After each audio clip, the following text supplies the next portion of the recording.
Hello, Oh everybody. Welcome back my. to NerdEye. Every other Friday evening, talk with Aloy and Craig. One day we're gonna actually have an official name or something, or an intro of some sort. But until then, hey Craig, how are you doing?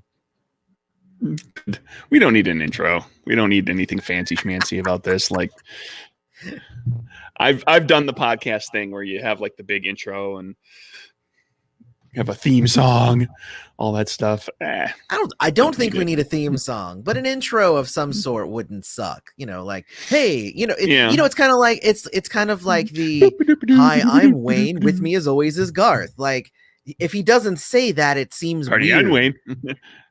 Right? Yeah, I'm fine with you it's being not Wayne's Wayne. World unless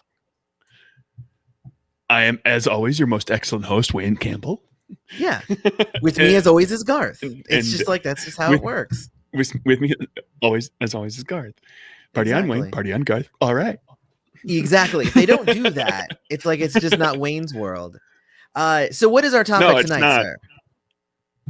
Well, the topic that we're going to start with, and then we'll probably ramble all over into a whole bunch of other things, Well, I is mean, that's what we do. big games versus little games in terms of Okay. RPGs. So, just talking a little bit about just some of our own experiences, our own thoughts, our own ideas, stuff that we designed, stuff that we've played and liked and didn't like, and all that sort of thing when it comes to different scales of RPGs. And there's let's do this. I thought about this at one point, and I was like, let's let's do our first scale of 1 to 10 for this talk, so that Okay. we have a frame of reference.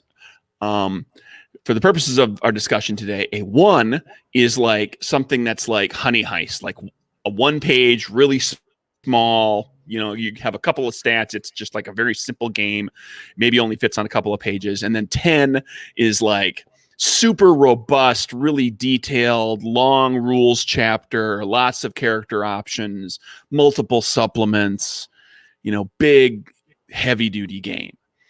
Okay. Um, uh, the part where I want to start, I guess, where I could start is, and I'm interested to see where you've fallen on this as well, is have your proclivities changed? What do you like to play? What have you liked to be into, in the past? Have your proclivities changed over the years, and why? It's funny. Most people that I talk with, they say, "Oh, I used to love really crunchy games, and nowadays I just don't even have the time. I just need super easy games." For me, I started off really complicated, as most people know. I say it all the time, but I started off with Rifts, which is tons of supplements, lots of power creep, so that you have to keep track of your own balancing, and lots of different dice and a different rule for every little thing. And that's kind of just Rifts for you. But I started with that, which to me made it seem like a lot of games that came after that were way easier to pick up because I already had played something super complicated and with too much in it, honestly. So seeing that things start, as soon as any system is easier than Rifts, it's like, okay, cool, I get it. There's only a couple of systems that I have played that have been more complicated than Rifts. So in terms of that, though, I think Rifts is probably, I don't know, probably like an 8 on that scale, most likely. I wouldn't say that it is the most, because I think GURPS is worse than that, and Champions is worse than that. So there are games that are worse in terms of complication, and I know what you're saying too. Is you're saying more robustness, and I'm talking complexity here. Well, and there's Um, those go hand in hand. yeah, There's the game. A game can be big and complex, just because of so much material, right, just lots of options, or it can also be incredibly robust in that there's yeah, a rule for everything. exactly, Especially in older game design where and it gets more complicated with older games where the systems weren't necessarily streamlined to kind of all be the same, like yeah. where you didn't necessarily have an overriding mechanic that governed a lot of stuff. You rolled a lot of different types of things. um Exactly, exactly. And yeah, I like think for me personally, I started gearing away from those sorts of things where there was a different rule for everything.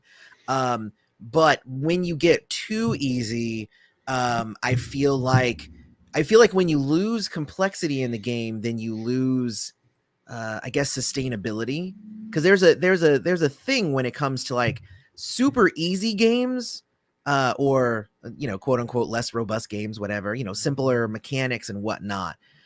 They tend to work really well for one shots or shorter campaigns, because the more rules and the more things that are in the world, the more things that the players have to uh, not only want to interact with, but like look forward to interacting with.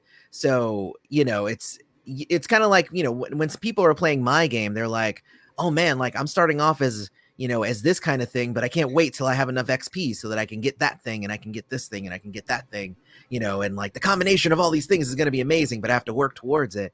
But when you get a game that is pretty simple, that doesn't necessarily work for the longevity of the game, unless it's like really well designed to kind of play with the simplicity to make it long. So I don't know, where are you on that spectrum nowadays? Well, I started, my very first game was AD&D Second Edition, which I would put kind of in the middling range of games. There's a lot of there are a lot of books, a fair number of books, and D&D by its nature has like, well, there's a whole bunch of spells and a whole bunch of magic items, so there's just that level of complexity. I mean, we're talking second edition too, so that means THAC0, which and right, and it had that bumps it up a little bit more. Yeah, it had mechanics. It had mechanics that went in a lot of different ways, where like ACs were better the lower they were, and THAC0, and sometimes you rolled all different dice for damage. You rolled d20s for to hit. You rolled percentile dice for thief skills. Mm-hmm. And then they went from that into third edition, which I would argue is like an 8, maybe even higher if you think about like late third edition, late 3.5 D&D, where there were so many books and so much going on. And so I've played at that level, and that, I think probably third edition D&D is probably the most robust and complex game that I've played. It had a streamlined rule set where like the D20 system was built to kind of handle everything. Yeah. But there was so much, like there was a rule for everything. In fact, when I went to, it was at Gen Con that year. I went to Gen Con in Milwaukee both years, the year that it was announced that third edition was coming, and then the year that it came out. And one of the things that they touted for third edition, I don't know how many people remember this or were there for it. In the room, when they were telling us about third edition, they told us how there's a rule for everything. Like we're because second edition was really like kind of all over the place, and there was a lot of DM fiat that went in there. There was like a rule for everything, and like everybody's like, "Oh yeah, baby!" And then after you had 8 years of that, and you're like, there really is a rule for everything. And it's spread across. It's spread across 20 books, and well, yeah. Here's a fun little story. When they were doing play testing for third edition D&D, my friend Elgin, who has been probably one of my longest friends, since I was in high school, we've been friends. And he said, I'm playing in a play test for the new Dungeons and Dragons. Do you want to come and play? And I was like, yeah, I'll come play. So I was like, I'm not playing anything right now, so let's just do it. So he invited me, and I showed up, and I didn't have a character. So the DM was like, well, you can play basically the bad guys. Like they were fighting a bunch of skeletons. I was like, cool, I get to control the skeletons. And like he introduced himself as Dave, and he was a really nice guy. And I didn't realize until like long after the fact that I got to play in a game with Dave Arneson. And it was actually really cool. But I did not know it at the time that how cool that was to play with him. But after the fact, I'm like, hey, I got to play in a game with Dave Arneson, and during the playtest for third edition. So it was kind of fun. Oh boy. I got a chance to play third edition before it was out. just because somebody that I was playing with was this is like 20 years ago. Nobody's going to care anymore. They were playtesting third edition and just we just ported our game over like a year in advance, even though we weren't technically official playtesters. We just started playing it. But I'm there with some of the people you've talked about that, like in my advancing years, as I enter my golden age, my golden years, I just like a game that's super robust with big and lots of rules and everything. I just don't have time for it. I don't have the time or the patience really. Yeah. And the interest to absorb all of that stuff and to learn and game the system, and find all the really cool little nooks and crannies of how you can combine things and do interesting things. I much more prefer like games that probably fall in the 3 to 4, maybe to the 5 range. And I don't mind it being a game that is designed a little bit more for like shorter campaigns. Yeah. The nice thing about like you said, like little smaller games that don't have a lot of rules don't usually offer you a lot to like look forward to in big ways. Yeah. But that's also what makes them enticing for people to try out new stuff who don't have the time. One of the big things that we run into all the time as indie designers is trying to get people to try your game. And if your game is a little on the lighter side, it's a little more enticing. Like it's easier to sell somebody on a game that say like, check out this game. Like the rule system is 6 pages long. Yeah. Like, people are more inclined to give it a shot. I've always been very much a rules guy. So for me, it's like, you're right in the fact that like I don't have a lot of time, so I can't read all the rules for every game ever. But if the game has a good concept to draw me in, I'm willing to give it the time to learn their system. And then of course, if the system is just too complicated, I'm like, nah, you don't have time for this. But like if it's, medium, I'm good, and because like I said, I'm a systems guy. I'm always looking for like unique takes on things and how does this game handle this sort of situation or that sort of situation. What rules do they leave out and which ones do they like really focus on? Like those sorts of things are very interesting to me. Like again, it's just like if you read a book and 2/3 of it is combat, like D&D, then that combat is going to be a huge part of this game, as opposed to, one of my games, I might spend, 20 pages, maybe 25 pages, but out of a 300-page book, that's not that much. That means that there's way more to explore and talk about. And those sorts of things are very important when you're like balancing your book and word count and all of that stuff anyway.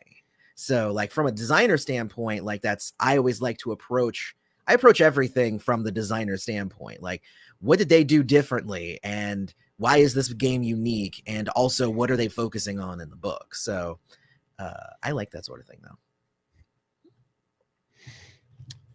though. From the designer standpoint, I find myself, because I do this as a side gig, different beast if I were doing it full time and had more time to dedicate toward it. I find myself leaning more and more toward like, I'm going to make a game that's kind of like, it's smaller scale. It's something that, you can play a campaign, but the campaign probably won't be more than 10 or 15 sessions because there's just not enough to sustain a longer game.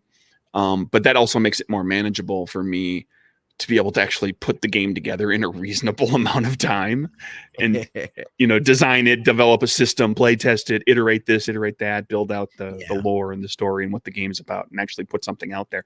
I mean, Mergers and Acquisitions took what it took because it was my first time. So everything was very slow. Yeah. Capers took a fairly long time because Capers was trying something very different with the system than what I was used to in the past.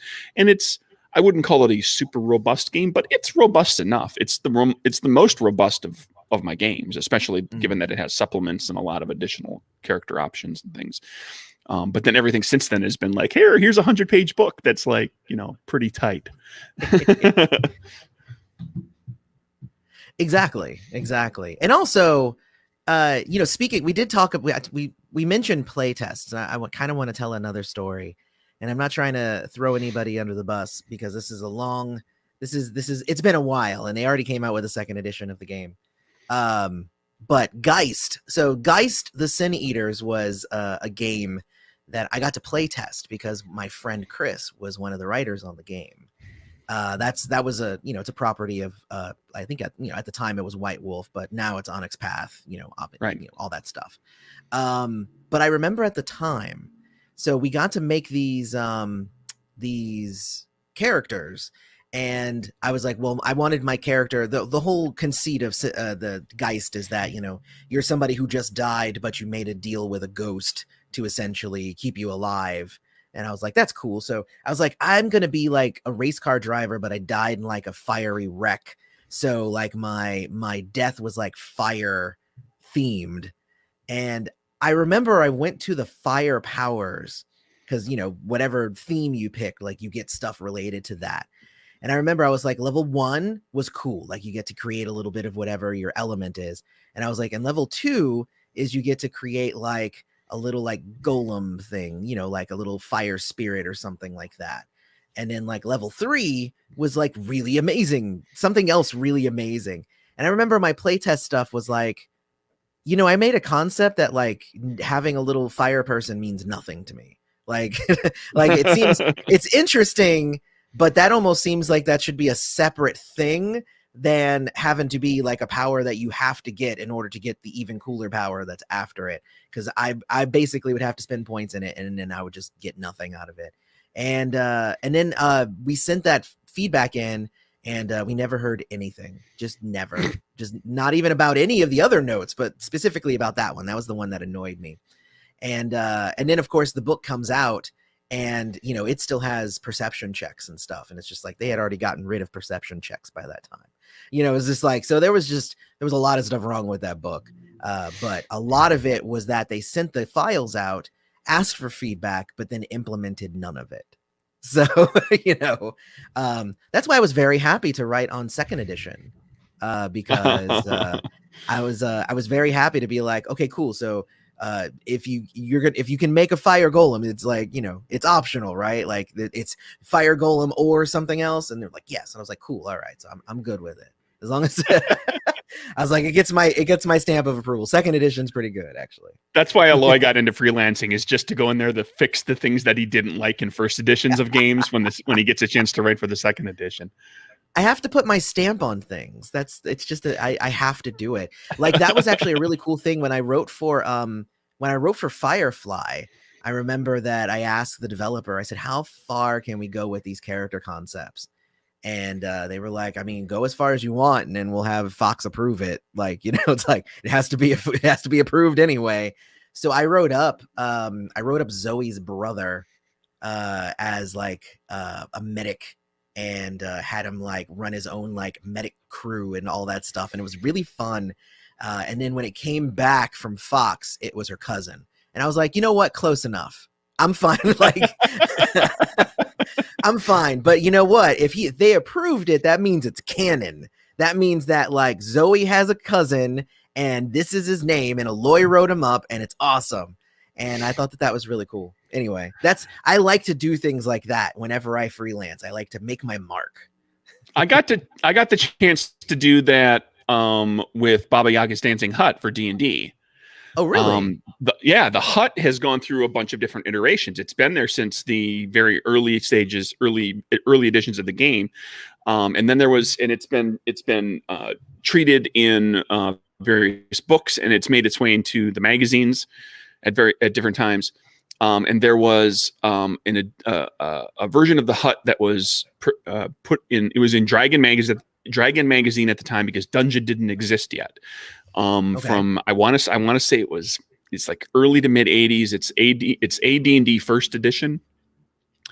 And then when I was freelancing a lot for D&D during fourth edition, they wanted to do a reimagining of that specific dragon, Baba Yaga's Dancing Hut.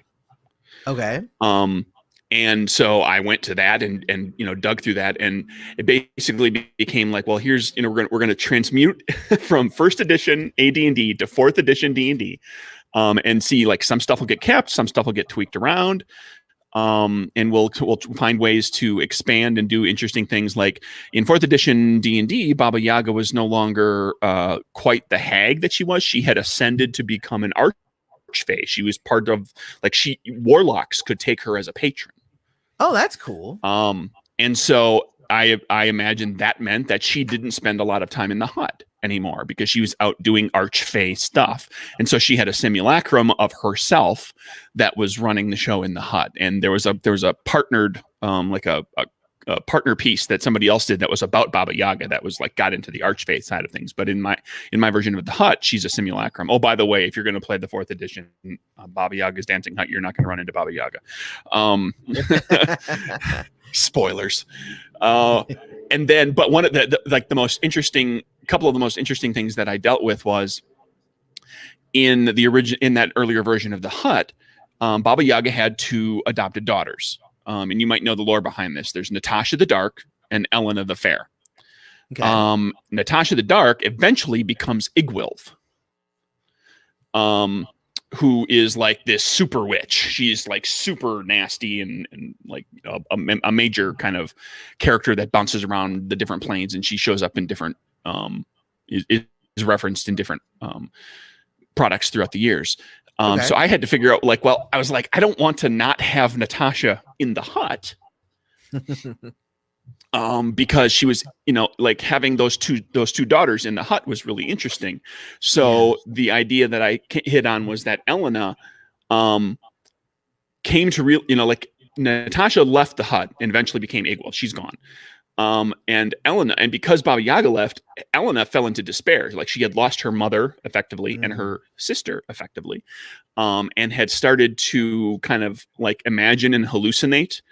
And kind of, came down with this illness. And she, while she was in a particular room in the hut where you could conjure things up, she conjured up a version of her sister.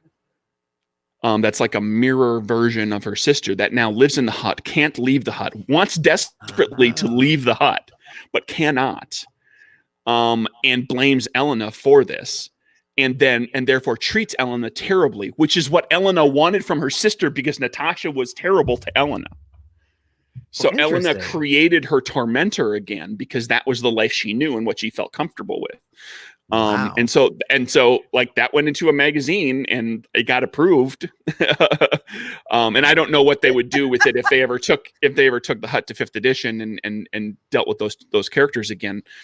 Because fifth edition kind of rewrote some stuff too. I don't know that Baba Yaga is considered to be an archfey still. Maybe, I don't know. Right. But that was like my little moment of like turning some like iconic NPCs from the game into like you said, putting my stamp on it. Yeah, so definitely. Elena's if you're going into the Baba Yaga's Dancing Hut, Elena is still there, but she's very different. And she has conjured up a like an abusive version of her dark sister because that's the reality that she's used to. But you can potentially help her with that. That's cool. That's really cool, actually. And actually, one of the things, I don't know if I've told the story before, but I got tapped to write the lore of the lore of the Bloodlines also on Vampire, funny enough. So on Lore of the Bloodlines, they said, well, are you interested in writing some clans, some bloodline clans? And I said, well, which ones are available? And essentially they were like, well, we were thinking that you would be cool to write the Bali.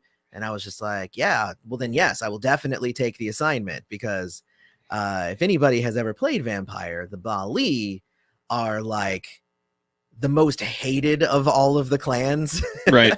But also it's like they're the most, I guess, cartoonish of the clans as well. So I was like, well, I downloaded their book. Because there's a whole book about them. So I downloaded their whole book, read about all their history, and I essentially rewrote them. I rewrote them entirely. So instead of them just being like, yeah, we're just vampires, I actually I wrote that they are actually descendant from like the first people before the flood. Like, so they're descendant from the vampires that existed before the other vampires did. And and they consume a piece of the flesh and like this dark ritual, and that's how they become this special type of vampire, which is different than other vampires, because of course they are. But one thing that I did, because a big part of the Bali is their whole aesthetic is like, they run around with like, upside down crucifix tattoos on their forehead, and like, like they're really just like, cartoony, like really stupid people.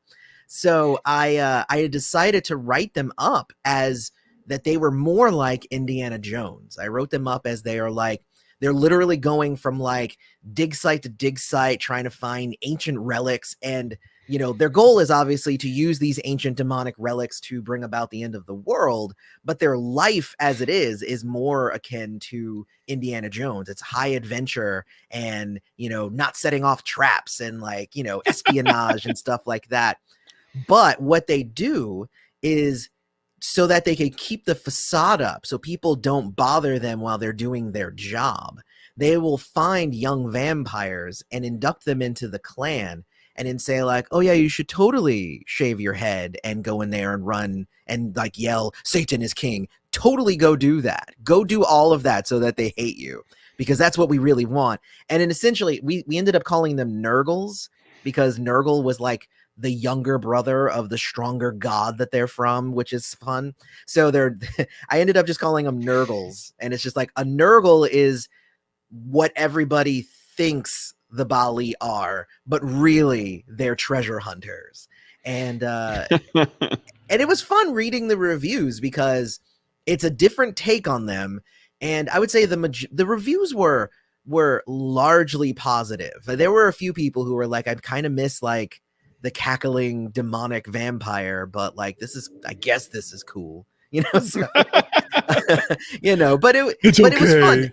And again, it was kind of my ability. And if they hadn't offered me Bali, I probably would have said no. I probably would have been like, nah, I'm too busy, I can't do it. But oh wait, you're gonna give me the chance to write the Bali? Well then yes, I will definitely do that.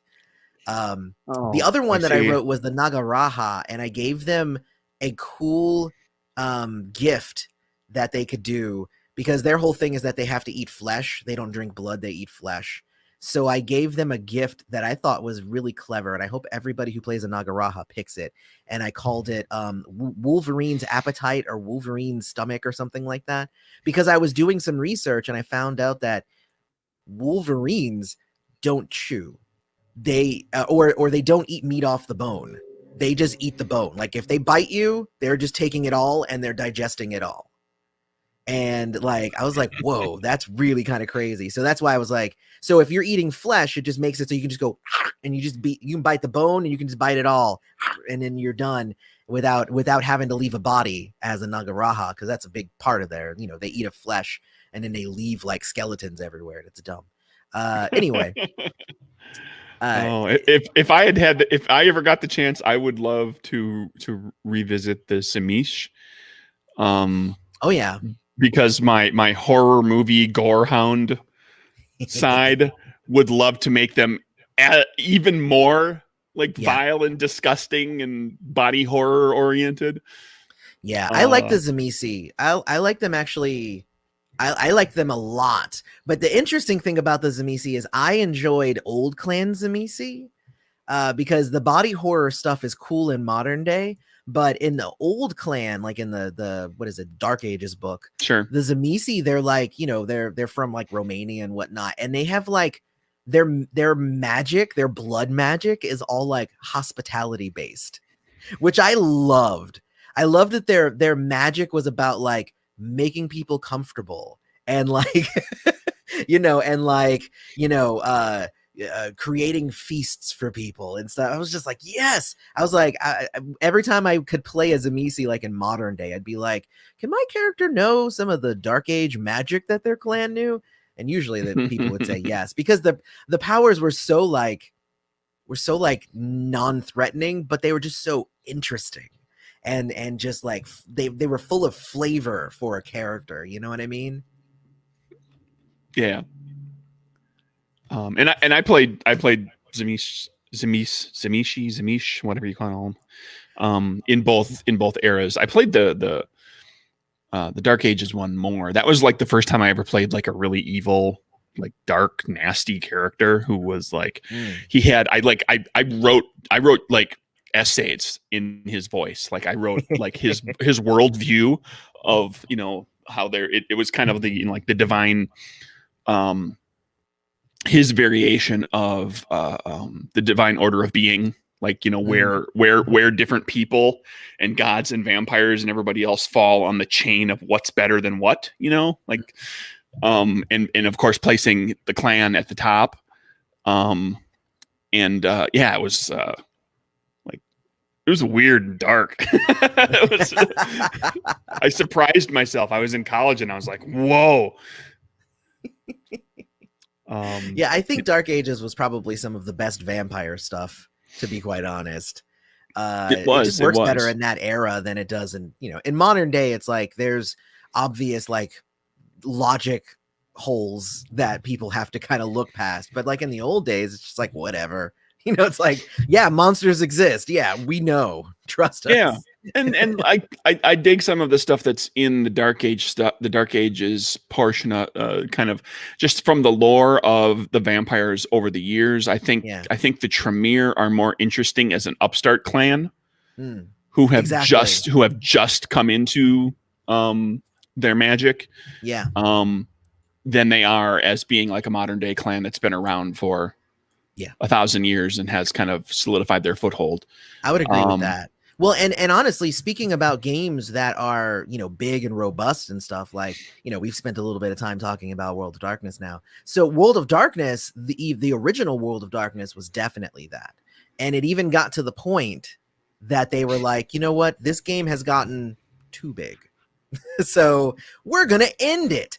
And I remember like they were talking about Gehenna with that system for years. Like it was discussed in the core book. Like that was exactly what they said. They said there was an end game in mind. Yeah, we've been talking about the end of the world forever. Eventually, the world has to end. Like it's just like, you know, eventually it has to happen.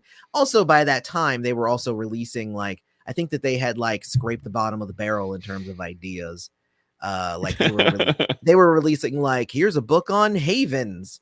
Here's a book on how to travel from state to state. Here's a book on like how vampires clip their toenails and do they grow back the next day? You know, like it was just, it kind of got silly at the end, which is why they were like, nah, we should probably just go ahead and end this. So, and I, of course, moderated a World of Darkness forum at the time. So when it happened, I was like, oh man, this is so cool. And everyone else was just like, you got the beep, you mother, you know, because everybody was so mad about that. And I was just like, they're not forcing you to kill your campaign. Exactly. There's no addition police either. So it's like, it's not as if like the world ended, we're going to come to everybody's houses and burn your books. It's like, no, you still got it. Like play your game, dude. But people just lose their minds. It's crazy. Yeah, when an edition comes to an end and a new one comes up of a beloved game, boy, oh boy. That we're going to discuss edition wars, but yeah, people do. They lose their freaking minds. They really do. They really do.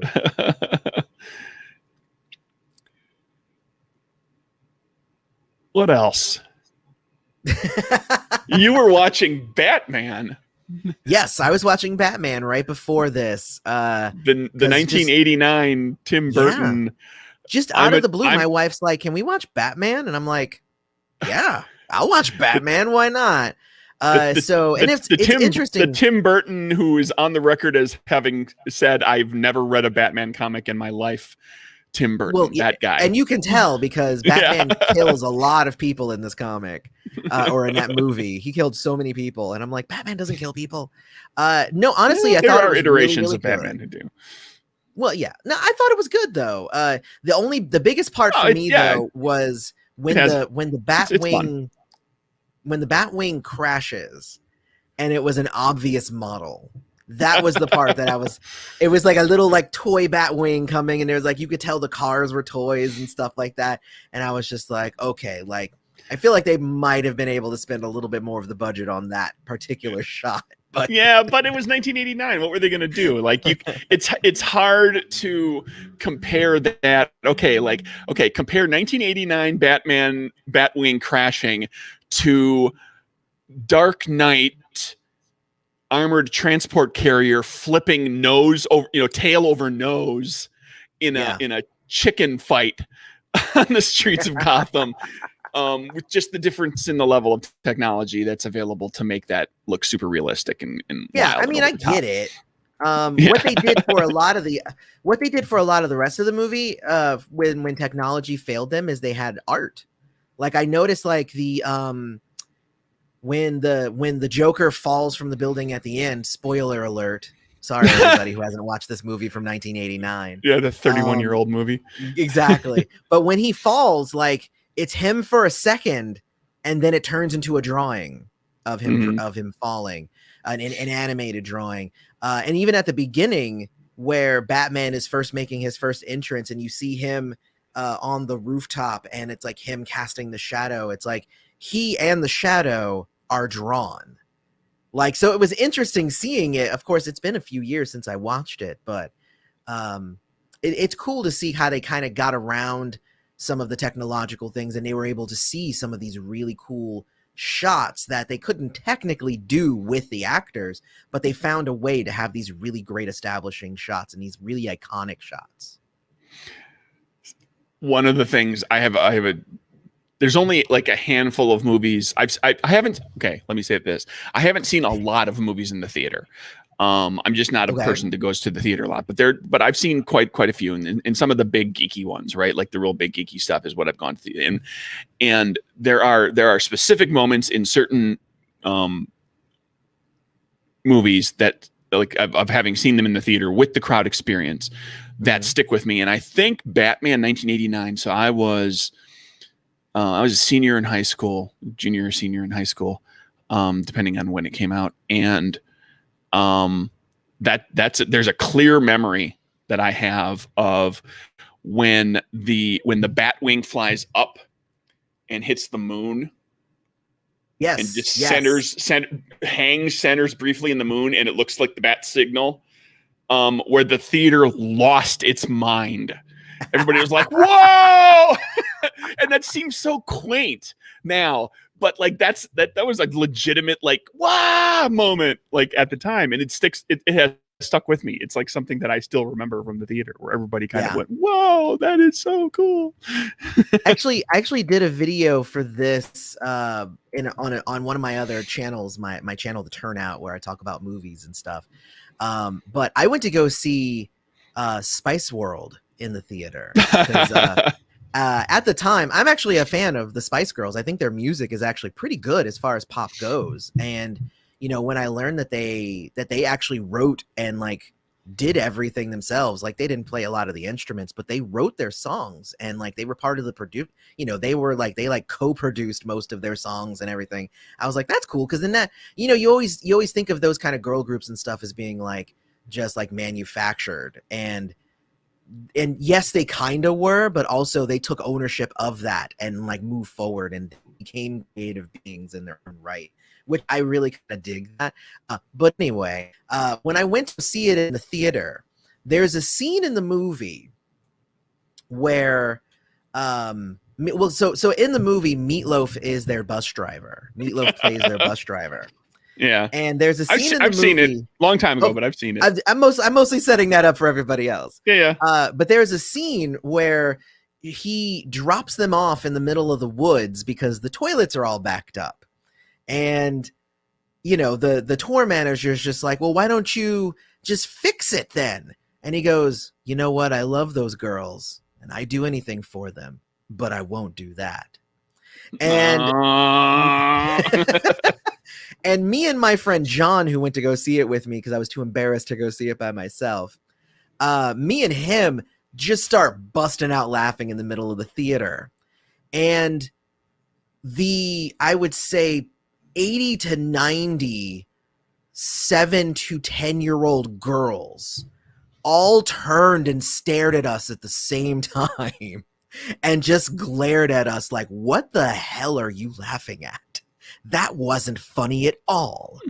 And we I know we were like, we kept laughing, but like we were like, ha ha ha ha ha ha. That joke came at me like a bat out of hell. Yeah, well, ooh, that's even better. But it was just one of those moments in the theater, like where, you know, I busted out laughing and no one else did. And of course, that was, you know, it was a packed theater. It was like the second weekend of Spice World being out. Yeah, well, the Spice Girl demographic is not terribly. It was familiar. all little girls. It was little girls and me. It's like, right. Well, and I mean that's the live action equivalent of the Pixar movie with the jokes for the parents. yes. You know, where like, okay, this movie's going to be all sorts of, you know, like it's going to be jokes that the target audience gets, but then every so often there's going to be like a little something here that's either a joke or if it's just something that if you pay attention, you'll notice. You know, like it's been little stuff that like has just has been pointed out to me, like, oh, and it brings me back to Pixar movies because Pixar is so good at doing this. Yeah. You know, like, in The Incredibles, Bob's, how does it go? His like, the mom and dad's original costumes are red and blue. Like one of them is red and one of them is blue. Okay. They get married. They have a kid. They name her Violet. Right.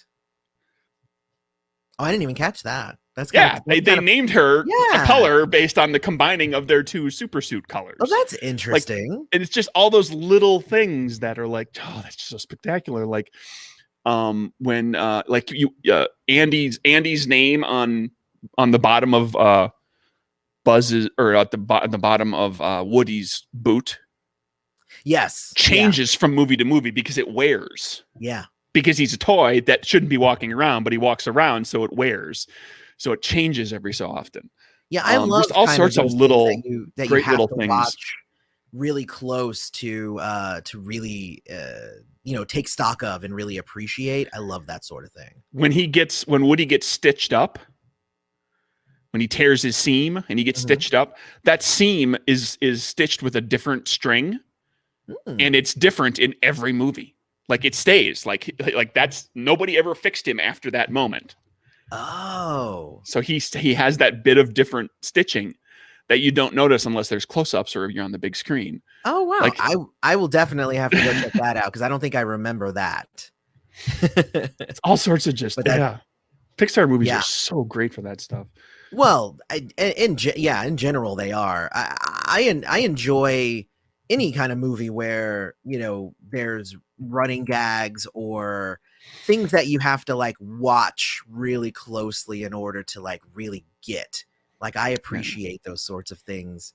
Attention to detail, like just it makes the world like the everybody in the geek sphere that like us like talks about, you know, sequels notwithstanding, prequels notwithstanding, the Star Wars universe, everything was beat up because it takes place in a galaxy far, far away, long time ago, and it's like these spaceships are not brand new and sparkling clean. It's not Star Trek. It's these ships have been used for years and years and years. So everything's beat up and everything. And then, but that happens in like the best movies, like when they put an attention to detail that. Just little things that you pick up, and it makes movies rewatchable. Makes a lot of like the best movies are rewatchable because of those things, because of nuance in character stuff that you don't pick up the first time, because of little details in set design and costuming. Man, God, I love really good movies. I love it. Yeah, like it's one of the reasons I rewatch stuff because all that little stuff.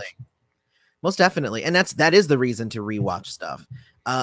What I've been doing too is it's weird. Like I've been watching every time that a new WandaVision episode comes out, I watch it 3 times because I noticed that the first time I think there's like a lot of anticipation and a lot of like like anxiousness, so like I miss things. So I watch it a second time, and to make notes because I also do reviews on those.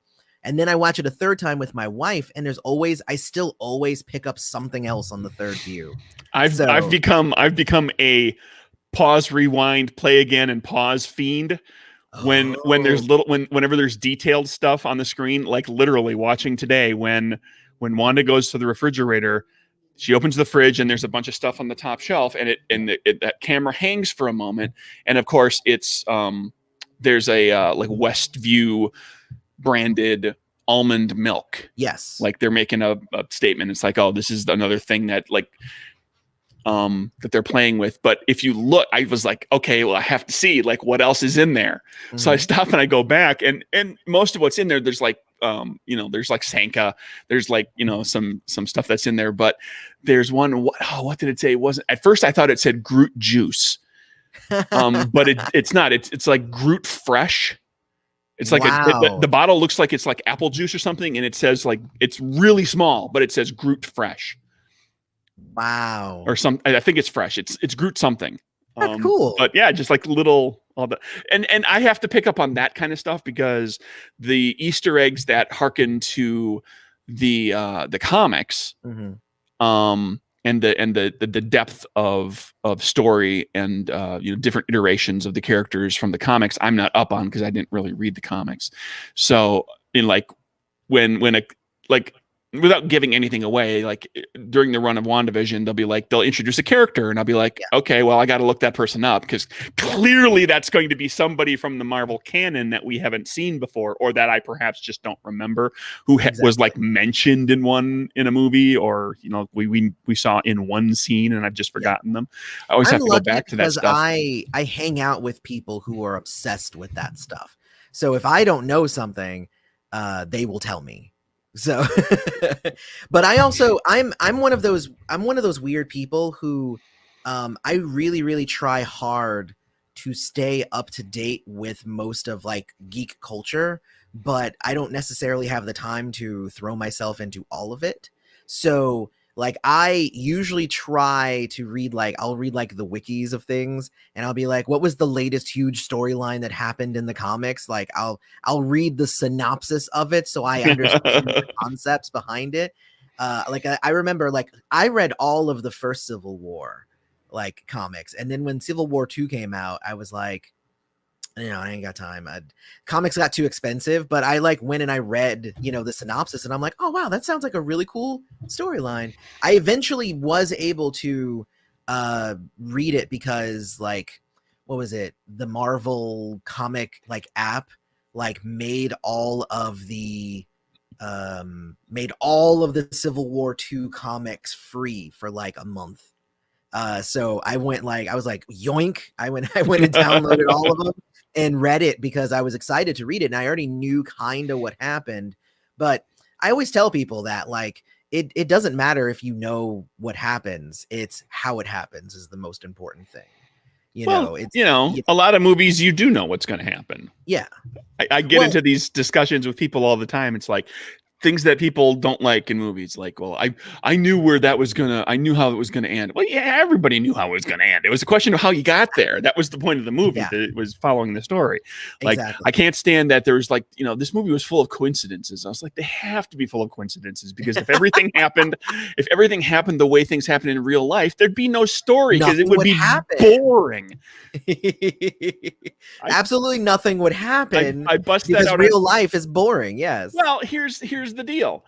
Okay, imagine if you will, a small spaceship being chased by a really, really, really, really, really big spaceship, and the big Okay. spaceship catches the small spaceship, and all the troopers, let's call them, go into the little spaceship, and they're looking for something that a droid has, and that droid gets into an escape pod and shoots out and lands on a planet that has no ex-Jedi on it, that Yeah. has no child of the most powerful Jedi in the universe on it. They're just on this planet with a bunch of schmucks who can't do a damn thing. There's your movie without coincidence. They happened to be over Tatooine. Exactly. I don't see. Well, and if you're talking about Star Wars, see, that's the thing, right? Is when you talk about Star Wars, it's not coincidence. It's the Force made that happen. Sure, So, fine, okay. The Force made it happen. Terrorists take over the Nakatomi Plaza on the one night of the existence of the plaza where there happens to be a badass cop in the house. Yes. John McClane just happens to be there on that one night. No, and okay. We'll see. Any other night, the terrorists take over the Nakatomi Plaza. They get everything they want. They would have gotten everything, exactly. And it wouldn't have been an entertaining that movie story. Is full of coincidences. Yeah, also, but it has to be because, like, all movies are. Like, name a movie. It's full of coincidences, and it's full of everybody but John McClane making really dumb decisions. So he's the only one who made good decisions. Yeah. Although something that was pointed out, again, a nuanced thing that I think is really interesting, that they were making Die Hard, and by the original script, they realized that John McClane and Hans Gruber never meet until the very, very end. Yes. And so they decided we should have them meet somehow partway through, so we can have these two interesting characters on screen together. And so they have the bit where McClane runs into Gruber, and Gruber pretends to be American and fakes the American accent and blah, blah, blah. Does a terrible job, yes. Yeah, does a terrible job of it. And that is the one scene in the entire movie that is shot at a Dutch angle. If you watch the movie, the camera is normally like the floor and the ceiling are normally parallel, like left to right. Nothing's tilted or anything. In that scene, the camera gets tilted and angled because that makes people uneasy when they're watching the movie. Yes. And so they wanted to make that scene really nervous and make you wonder, like, oh, what's going to happen here? Is something bad finally going to happen to badass John McClane? Because this is the guy. If anybody's going to get the best of John McClane, it's going to be this guy, because he's going to be set. Yeah. So like that's the one time they did it. And it's like just little nuances of how they made the film in this case, that it's the only scene in the entire film that's shot like that. I enjoy stuff like that. All right, cool. Oh boy, what else have I been watching? I watched WandaVision tonight. And I was kind of rolling along, and I was like, all right. And then it got to the end, and I was like, oh, all right. yeah, it hits a turn. There's definitely like and it's weird because like each episode, like the show is good for it. They have great, kind of endings, cliffhangers, kind of like big reveals and stuff. Yeah.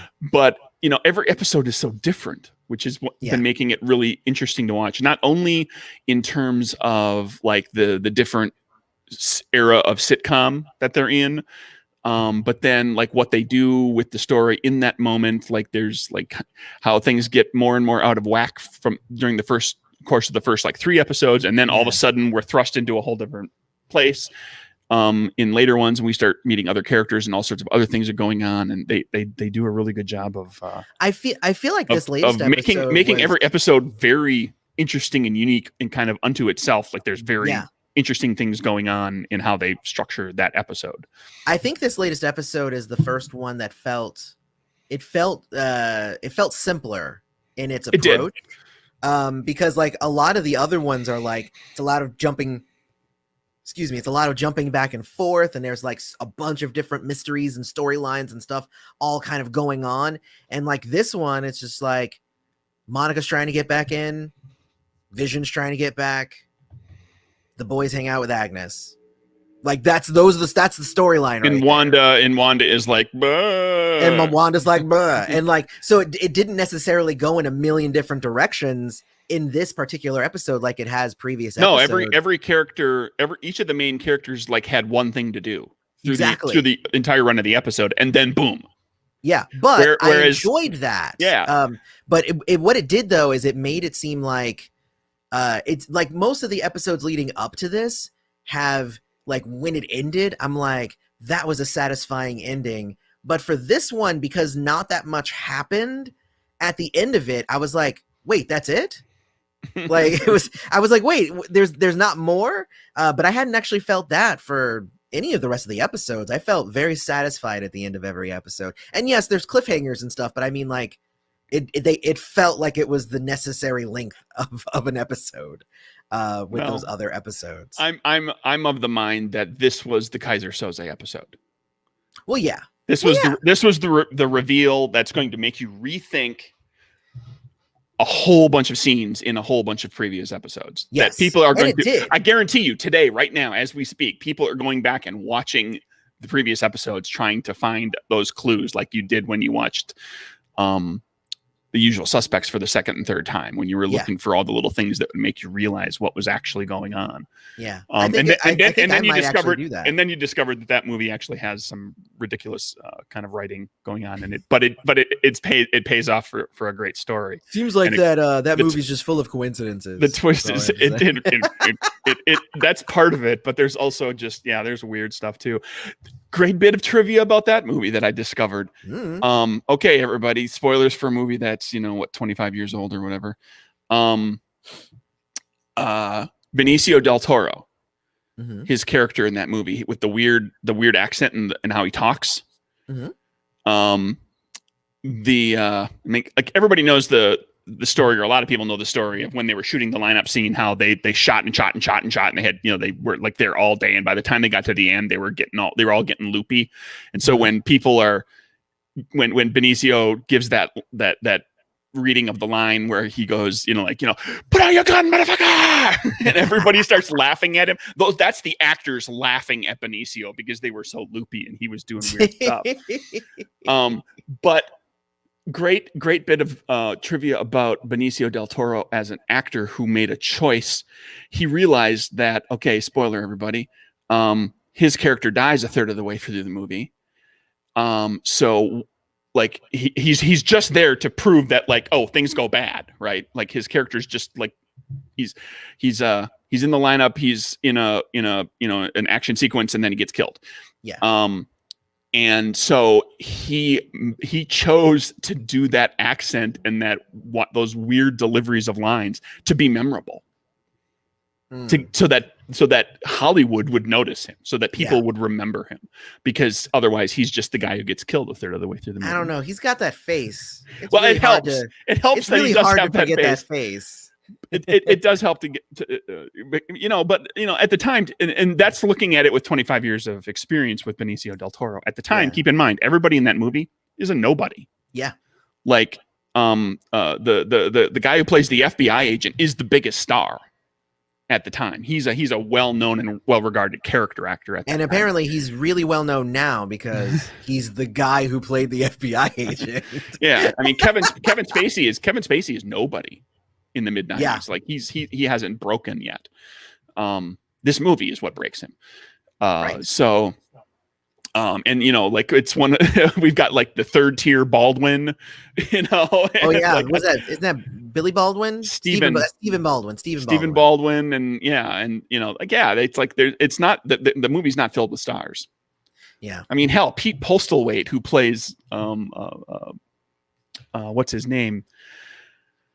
I'm looking at it right now. Actually, he plays Kobayashi. He was a more known name than most of the other actors, just because he was an established character actor that people kind of knew, and he's got a face that you remember too.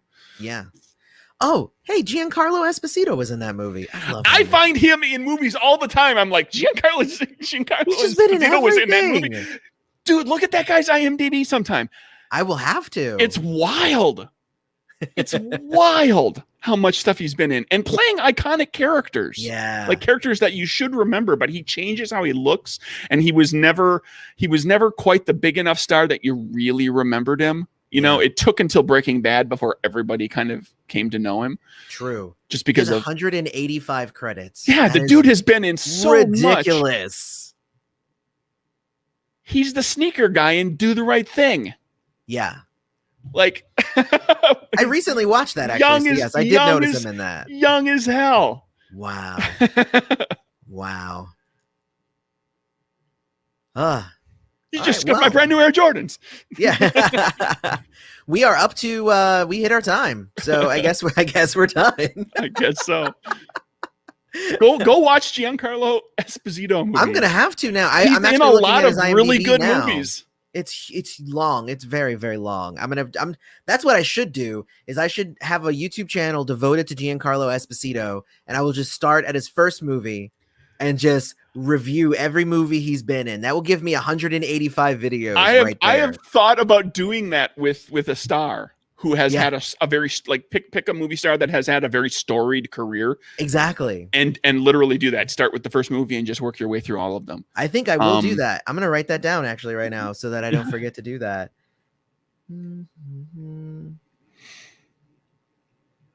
Okay, cool. All right, cool. Well, everybody, I did write it down. Hey, everybody, thank you for coming and listening to me and Craig talk. We talked for a good half hour about games, and then we devolved after that. But that's what happens over here.